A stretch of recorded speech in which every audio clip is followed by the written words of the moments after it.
Bom dia, boa tarde, boa noite para você que me assiste. Eu sou o Rodrigo Mendonça Marques e aqui continuaremos nosso estudo sobre a Lei 8.213 de 91, a lei que rege sobre a Previdência Social, tá legal? Hoje começando pela seção 5, falando dos benefícios, né? Finalmente começou a parte de benefício aqui da gente. E a primeiro deles, em ordem da lei, é a aposentadoria por invalidez. Vamos entender melhor o que é isso? Artigo 42. A aposentadoria por invalidez, uma vez cumprida, quando for o caso, a carência exigida, será devida ao segurado que, estando ou não em gozo do auxílio-doença, for considerado incapaz e insusceptível de reabilitação para o exercício de atividade que lhe garante subsistência e ser-lhe paga enquanto permanecer nessa condição. Ou seja, o trabalhador, né, independente de receber auxílio-doença ou não, ficou inválido para o trabalho, ou qualquer atividade que garanta a sobrevivência dele, ele vai ser aposentado por invalidez enquanto ele for assim, tá bom? Parágrafo primeiro, a concessão da aposentadoria por invalidez dependerá da verificação da condição da incapacidade mediante exame médico pericial a cargo da Previdência Social, podendo o segurado, às suas expensas, fazer-se acompanhar de médico de sua confiança. Quer dizer, ele tem que passar por exame médico, por perito médico do INSS, claro, né? E o interessante disso é você lembrar do detalhe, né? Se ele quiser levar um médico de confiança dele para estar lá junto, aí tudo bem, não tem problema nenhum, tá? Isso é permitido. Porque todo mundo sabe, né? Que para você ter direito ao benefício, você precisa da perícia médica. Isso já é comum, e a CESP sabe disso. Então a CESP ela pode pegar esse detalhe do médico de confiança para tentar confundir quem não estudou, tá bom? Agora, parágrafo 2º, a doença ou lesão de que o segurado já era portador ao filiar-se ao GRPS não lhe conferirá direito, tá legal, hein? Conferirá direito à aposentadoria por invalidez, salvo quando a incapacidade sobrevier por motivo da progressão ou agravamento dessa doença ou lesão. Não cabe eu entrar aqui em jurisprudência, né? Mas a verdade é que fica muito subjetiva a situação, né? Se o trabalhador já tinha doença, aí entrou no trabalho X, essa doença agravou por causa do trabalho ou não, entendeu? Mas de qualquer forma, fica aqui o parágrafo, né? Tenha em mente que se o segurado já era portador de uma doença e ela não se agravou por causa do trabalho, isso na questão lá que a CESP colocar for comprovado, ele não tem direito à aposentadoria por invalidez. Agora sim, artigo 43. A aposentadoria por invalidez será devida a partir do dia imediato ao da cessação do auxílio-doença, ressalvado os dispostos nos parágrafos 1º, 2º e 3º desse artigo. Coloca na cabeça que a aposentadoria por invalidez, a pessoa vai começar a receber o trabalhador, né, o segurado, assim que cessar o auxílio-doença, tá bom?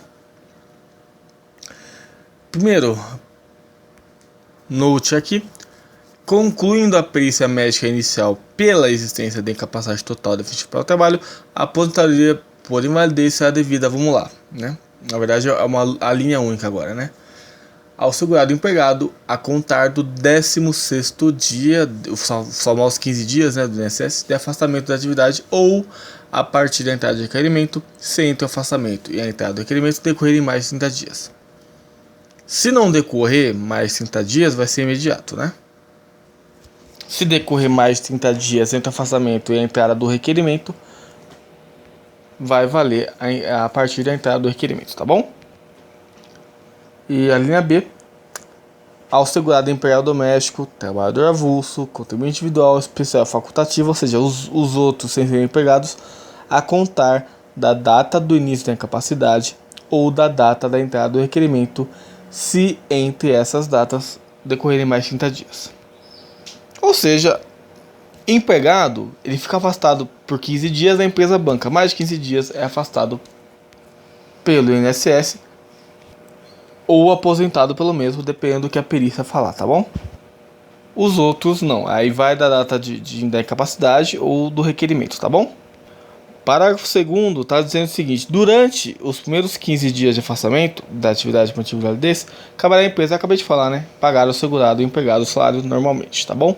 Isso não vou explicar muito, né, porque normalmente a gente já conhece casos perto disso, né, de pessoas próximas nossas que se afastaram, ou talvez você mesmo tenha acontecido contigo, você sabe essas regras básicas.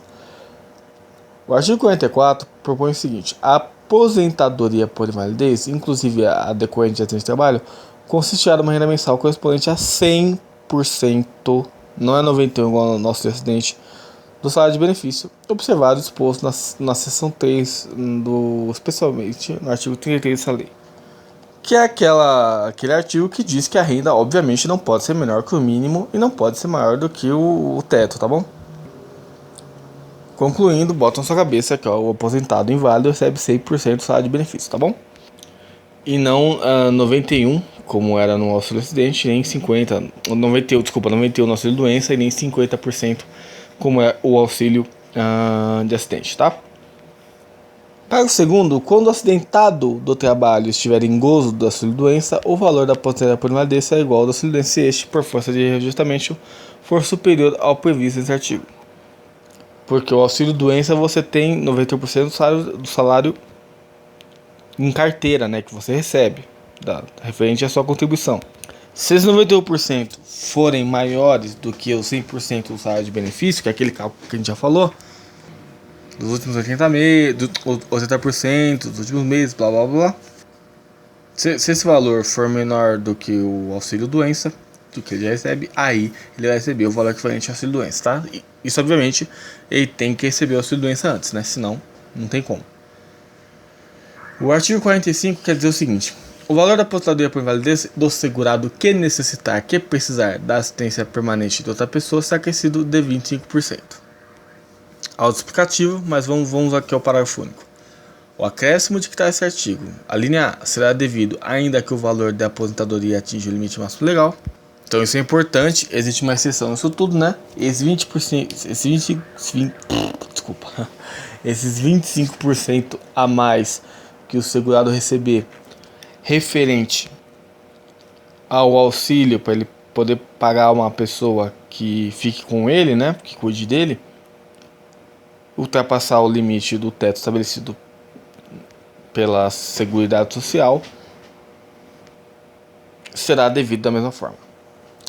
A linha B está dizendo o seguinte: será recalculado quando o benefício que ele deu origem for reajustado, não, obviamente, e C será com a morte do aposentável, não sendo os 25% a mais incorporado ao valor da pensão, ok? Então, esse 1/4 do salário dele é esse 25%, ele pode passar o teto e não vai ser incorporado ao valor de pensão, tá bom? Artigo 46. O aposentado por invalidez que retornar voluntariamente à atividade terá sua aposentadoria cancelada automaticamente a partir da data do retorno, sem segredo, né? Artigo 47. Verificada a recuperação da capacidade de trabalho do aposentado por invalidez, será observado o seguinte procedimento. Ou seja, não é quando ele voltar voluntariamente, tá? É quando ele for recuperada a sua capacidade de trabalho, né? Com o médico atestar isso. Inciso 1. Quando a recuperação ocorrer dentro de 5 anos, contados da data do início da aposentadoria por invalidez ou do auxílio doença que antecedeu essa interrupção, o benefício cessará. 2 pontos. De imediato, para o segurado empregado que tiver direito a retornar à função que desempenhava na empresa quando se aposentou, na forma da legislação trabalhista, valendo como documento para tal fim certificado de capacidade fornecida pela Previdência Social. Então, quer dizer, se o cara tem direito a voltar à empresa que ele trabalhava, se machucou, teve que se aposentar, ficou inválido, se aposentou, conseguiu se recuperar dentro de 5 anos, então a Previdência vai fornecer um certificado para ele retornar ao trabalho. Olha, linha B, após tantos meses quantos forem os anos de duração do auxílio doença ou da aposentadoria por invalidez para os demais segurados, tá, ok? Então, galera doméstica, individual, facultativos, especial, etc., vai respeitar essa linha B. Para encerrar aqui, a linha 2, quando a recuperação for parcial ou ocorrer após o período do inciso 1, que a gente acabou de ler aqui, ou ainda quando o segurado for declarado apto para exercer trabalho diferente, né, do qual habitualmente exercia, a aposentadoria será mantida sem prejuízo da volta à atividade. Então vamos lá. A, no seu valor integral durante 6 meses, contados da data que for verificada a ocupação de capacidade. B, com redução de 50% no período seguinte de 6 meses, ou seja, tem um ano, 6 meses recebe a aposentadoria normalmente, mesmo que ele trabalhe em outra profissão, e mais 6 meses ele recebe metade da aposentadoria por invalidez. E aí, com redução de 75% por mais 6 meses, aí terminou 6 meses, o negócio, né, o benefício vai cessar de vez. Ou até ele se machucar de novo e ter que se aposentar de novo. Meu Deus, que crueldade. E isso completa o inciso 1, né? Então, quer dizer, quando o cara demorar mais de 5 anos para se recuperar, ele também vai ser feita essa quantia aí, mesmo que ele volte ao trabalho que ele exercia, tá bom? A função que ele exercia. E o benefício, o valor de benefício, vai concomitar com o salário do novo emprego dele ou do novo velho emprego dele. E esses tempos, né, eles valem tanto para o segurado empregado quanto para os demais. 11 minutos de vídeo, tá bom, né? É esse vídeo de hoje, tá, gente? Aposentadoria por invalidez, é tema que 100% de certeza vai ser explorado na prova. E que a gente já viu aí as possíveis brechas que a CESP pode apontar para cima da gente, tá bom? O vídeo que vem vai ser sobre a aposentadoria por idade, né? Não é um assunto muito longo também, mas é basicamente a base da ideia da previdência social, né? Por isso é um assunto das 40 questões de previdência social, pelo menos uns 20%, umas 8 vão envolver aposentadoria por idade, tá bom? Dúvidas, sugestões, comentários, correções, fique à vontade para comentar aqui tanto no espaço do YouTube quanto no espaço destinado aí na descrição do vídeo em meus contatos pessoais. Forte abraço e tchau!